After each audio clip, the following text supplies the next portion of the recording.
the first thing I wanted to ask you about was Glastonbury last week. Yeah. Tell me, take me through the story. How was it for you? It was insane. We'd just finished a tour in America of like a month. And then, so we were in Brooklyn on Thursday night, and we flew through the night from New York and landed in London at 6 in the morning, then got on the bus and drove straight to Glastonbury, got there for like 12 o'clock, and then we were playing at 3. So we had no sleep, and we turned up to Glastonbury about half an hour before we were supposed to play, and there was no one there, no one in the tent. And we were like, oh God. And then we went off, and as soon as we came out, the tent was full to capacity, spilling out all over the festival. It was amazing. So our first show was incredible. And then the next day, we played the other stage, which is the second big stage. And about 35,000 people came to watch us. And it was just a sea of people, and we'd never seen anything like it. And it was a real reflection of how big our bands got in the UK in such a small amount of time. We just had an amazing time, didn't we? Yeah, it was totally crazy. Two of the guys had been before to Glastonbury, but I'd never been. So the first time I was just like turned up was in front of tens of thousands of people, just like. Were you surprised so many people came? Yeah, very surprised. Yeah. Our acceleration in popularity, we've not really been a witness to. When Chocolate came out in the UK, we were in America for the whole time, and Europe. So then when we came back, we were like, oh God, we're an established band. This is crazy. Played like loads of headline shows. Did it feel like this was overnight? It kind of feels like overnight, but we're obviously aware that it isn't, and we've been together for 10 years, and we've worked very hard. We've been a band for a long time, so like, our acceleration over the past 6 months has been like crazy fast, but we feel like it's justified because we've been a band for so long. So we put out so much material in the 6 months that we've existed as the 1975. We put out 16 songs, like 2 albums worth of material before our album. So we understand people are embracing it for the right reasons, but we're amazed every day. And then we had to leave Glastonbury actually and go and play a show in Rome on Sunday for like 20,000 people. So that was crazy as well. And now we're in Holland, very, very busy. Are you tired of this busy schedule? No, we're not tired of it, man. We've had 5 years of doing nothing. Like this is fun. This is what we want to be doing. Yeah, you already said you are together for a little over 10 years, I think, and you changed names and developed yourself. Why are you ready now for the debut album? Because we got the opportunity to make it. We never really knew whether we were going to get the opportunity in order, whether it be a financial investment or an emotional investment enough in our band in order to spend the time and the money on creating the debut album that we always wanted to do. Like the material on our debut album, that precedes all of the material on the EPs. The EPs were written after it as a prelude to the album. So did you want to build momentum to... Yeah, exactly. It wasn't even momentum really. It wasn't like making sure the band was big enough. It was just making sure that we had enough of a wealth of material so people could emotionally invest in the band and the music before we gave away. Yeah, the album's quite big and kind of daunting and very personal. Possibly confusing, I guess, if you'd never heard of our band, because it would be quite hard to kind of. What is confusing? Can you be more specific? It's a very eclectic album across like the sonics of it, like. And stylistically as well. Yeah, stylistically, the songs go from here to here in a huge different range. Quite genre bending and the sounds, but then again, we kind of wanted to make one of those records like one of the best pop records from the 80s, you know, like Michael Jackson on Bad or Peter Gabriel's So or Face Value by Phil Collins. That was kind of the vibe that we wanted to do. We didn't pull any punches. We didn't think, oh, we need to be a bit cool, we can't be this big.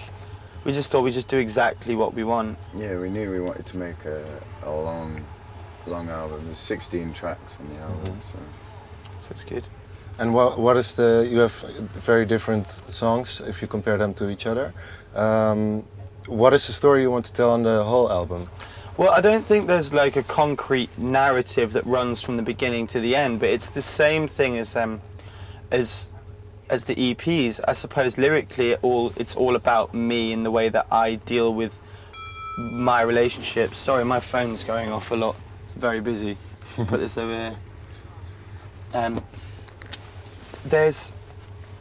There's a big stylistic polarity, but I think in the songs, for me, writing is a way of getting everything out, I suppose, and I think it's very situationist, and it's all based around my life, involved with love, sex, fear, drugs, death, and intoxication due to those things.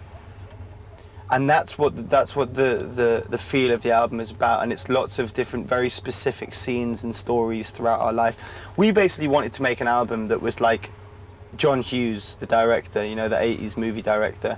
I don't know him, but he did Pretty in Pink, The Breakfast Club, all those kind of classic 80s movies. We wanted to write an album that was almost as if the soundtrack to our life, the soundtrack to our movie, you know? yeah. And Do you want to get your fans or the audience to really relate emotionally with that's the with whole the point. songs? That's the only thing we do. We want people to feel about our records the same way that we've felt about records that were really important to us. I want people to love the album. I want people to not be able to listen to the album because it reminds them of something or someone. I want it to be there when people are fighting. I want it to be there when people are having sex. You know, I want it to bleed into humanity. That's what we really care about. And how do you come to translating what you lived through to a song? I think it's very easy. I think honesty will always out. With me, if I'm as literal and as honest as possible, people seem to connect with it. Like most of our lyrics are quotes, and I'm not that good with retrospect. I'm a lot better with hearing something and going, that's great, I like that, and then using it straight away. So I think the more specific you are and the more honest you are about you, the more grandeur the idea becomes. Because if you give someone a really, really specific idea instead of something vague, then they can read into it so much more. It's immediately captivating rather than a vague idealism that you might be... Yeah, of love. You may or may not have experienced, you know, whereas if you hear a really specific thing, hopefully across the album there'll be something that you can really immediately Exactly. feel that you've experienced. Like this song Sex, like she's got a boyfriend anyway, like Yeah. everybody talks to me about, oh, I know that song's about me, you know, like that kind of thing, so. Yeah, about that song, I was listening, and live you have, and on the album there's like a hard version, but you also play the acoustic version, which is really quite romantic sounding. Yeah. Which one, are they both equally with the same meaning, or? Yeah, I think they are now, yeah. I think the thing is with Sex as the song, I mean, it's called Sex, so immediately when you read that word, it has certain connotations. I think, oh, what exactly. yeah. And because I suppose in the nature of how we captured it with lots of guitars, and it's quite loud, it's quite brash, you'd immediately think, oh, well, this song is quite brash, when it's actually my most romantic, that song. And I think the original idea for it came around with me kind of playing around on the acoustic guitar. So when that song came out there, I think people were really surprised to listen to it in a different light. Because for me, I don't need to listen to things in different lights, because we're writers, we understand lyrical content, whether it's Marilyn Manson scrawling over some Trent Reznor production, or if it's a beautiful song by Elton John, for example. The lyrical content doesn't matter to us. But I think with that, it's nice to show people, like, no, this is a sweet song. People really like that acoustic version. I didn't really think that much about it. We just did it one day, and people were like, yeah, it's cool. And just to clarify, you write most of the lyrics? No, yeah, lyrics, yeah. Yeah, but you all contribute. Do you check his lyrics and give tips? Sometimes, I only really lyrically if there's something that like makes you cringe. That's it. You got to remember, like me and George, especially like with all the boys, but I think there's only probably been a week spread out across the 10 years that we've not seen each other every day. Like our musical and stylistic and emotional vocabulary is very much one and the same. So George doesn't write lyrics because nowadays it simply wouldn't make You translate. sense. You No, it translate doesn't your really- your. I don't really think it ever makes sense for two people to Exactly. write lyrics. You don't have a collaboration by authors to write Yeah, a book. to write a novel, exactly. So Exactly. maybe you do. Maybe you do. But my lyrics aren't questioned by George, and George's production isn't questioned by me. There's a lot of unspoken loyalty there.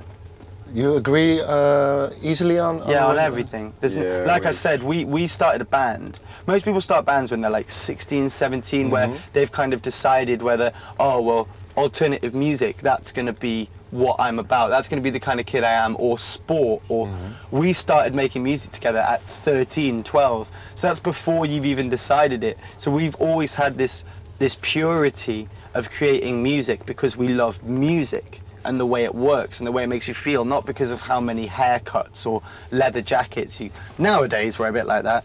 But that doesn't where it stems from. So we don't have to. It's like the way that everything's in black and white. It's like our aesthetic. Like we didn't actively search for an aesthetic. As soon as we found it, we just knew. We just know. Yeah, We're kind of an extension of each If other. I understand correctly, this is your passion, and everybody has their own passion. But this is absolutely what you've been doing all your life. Yeah, Exactly. this This is the. and- It's not a Yeah. question of whether it's. Could you imagine doing something else, or just not We possible? can't do anything else. It's not a question of whether it's an honest expression of who we are. It's the only expression that we have, and that's bought from being complacent in regards to working for anything else, and it's from being totally narrow-minded, really, Blind. and blind. We've never thought of the idea of this not happening.